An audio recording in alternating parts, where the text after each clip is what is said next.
Now, talking about social housing and in particular the government announcement of a policy change for what people described as unruly tenants of Kāinga Ora and the impact that that is having on other tenants. What's your thoughts on this policy announcement, Ian? I think it's a very unfortunate sort of emphasis or focus, because I'm sure there is a need to deal with those situations, and in some occasions there is a need to even get to the point of eviction. But I think it would be much better if they focused more on how we can keep them in place. And I guess from our perspective, we're aware that, or it's our perception, if you like, that Kāinga Ora isn't really resourced enough for the kind of social supports that need. Now, to give an example, I was just talking, actually, I'm in a conference at the moment, and we've got our own social housing providers, and one of the people there who oversees that was saying how that when stuff happens, they come in, they go into the house with the family, they talk through, they do everything they can to try and resolve it.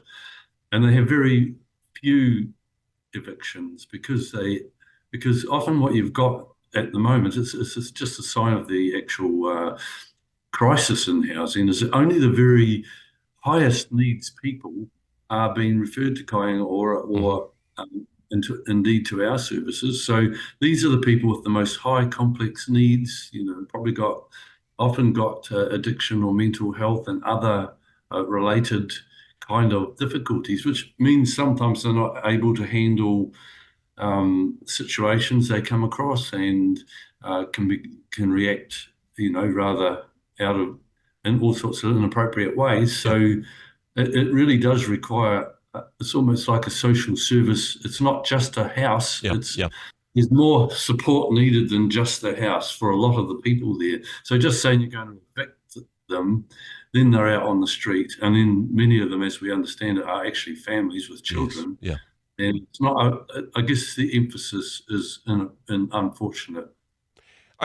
Putting it in that context, if you need social housing, or if you have the level of needs required to get yourself high enough up the waiting list to get a Kāinga Ora social house, chances are there will be complex social needs that come with that, because if you haven't got those complex social needs, you're not going to get the house in the first place.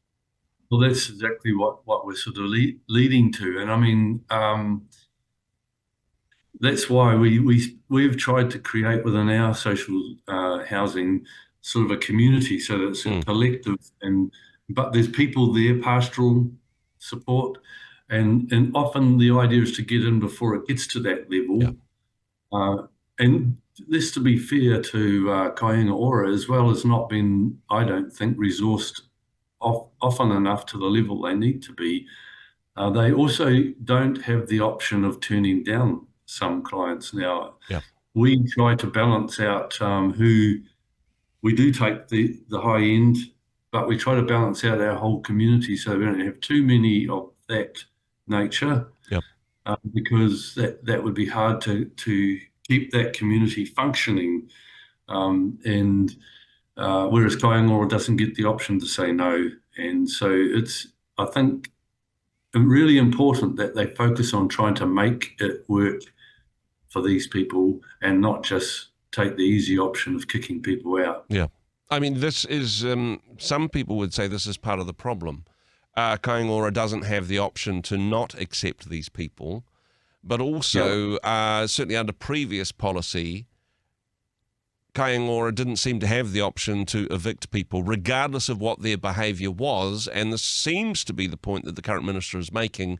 There needs to be consequences to behavioural actions. There needs to be at some point, and certainly not at the beginning of the conversation, but there needs to be some point where you say, if you continue in this way, you can no longer live in this facility, and then present consequences as a choice to encourage behaviour modification. Is that too simple? Does that work in these contexts in your experience?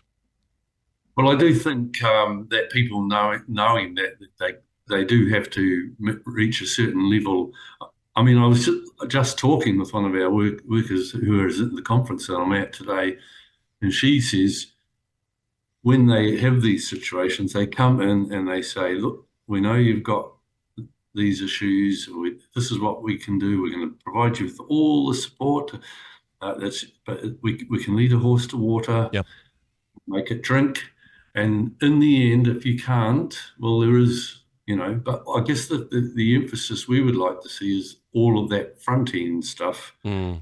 Is in reality, we think that there's what we've noticed is that often they're not getting adequate support, and people misbehave, and then someone, and it is not just for that individual or family, as the case may be, but for everyone around them. Yes. It's really important that you try to deal with those issues, but flicking too quickly to out on the street is just not. It doesn't help because you've got more homelessness, all that sort of thing. So, I mean, essentially, if we get to the point where somebody's being evicted from social housing, something has failed, but not all of that failure is the fault of the person being evicted. There's other things happening behind the scenes which may be outside of their control. The other point that is made on this one, Ian, is that there needs to be a point for the safety and well-being of the other tenants within a social housing situation. There will come a point where the rights and safety of everybody else within that area is affected by the poor behaviour of one. A balance of needs, rights and responsibilities there? I think so. I mean, that's why I say it's unfortunate. The emphasis is because it's taking the nuclear option, if you like, but without the other. But in the end, you do need to take into account the other people's welfare, and that's why, first of all, you should try to deal with it with the most pastoral support and social support that you can possibly do, rather than, and that would protect everyone's interest. And because what we've got is many instances is there's quite large developments with lots of people, high needs, all living close together. You can see how easy, if there's not enough social support in there, for all kinds of behavioural stuff to come out of it. And that's why we really, I think it's that's the focus that needs to happen. And perhaps more of a mixed model rather than just high needs people within the same community, examples of people that are thriving and doing life well, to be the neighbours and not support workers, but just the friends of people that are struggling in some of these spaces. Yes, I think that's what we've always wanted to see as much as possible, because it's really hard for a strong community to develop if all of the people that are in that particular area are really struggling, and they're just doing their own thing to survive, and they can't give off in leadership or support to others because they're really trying to get through themselves. Yeah. No, it's such an important conversation to have, and more complex perhaps than some of the sound bites that we've been hearing on this recently. Thank you so much for the work that you do, because, I mean, Salvation Army and the work that you do within this community housing area is perhaps a positive example of how things can work better. Perhaps that would be some better learnings from this than just evict the ones who have the highest needs. Thank you for the work you do. Thanks for joining us, Ian. Hey, thanks very much for joining us in the Rhema studio. Thanks very much for watching the interview. It's kind of nice to have an audience, actually. And if you did like what you watched, then do give us a like, do give us the thumbs up. And if you'd like to see more interviews like that one, or perhaps even better, subscribe and those interviews will come straight to you. Don't forget to turn on your notifications, and we'll see you in the next one. Cheers.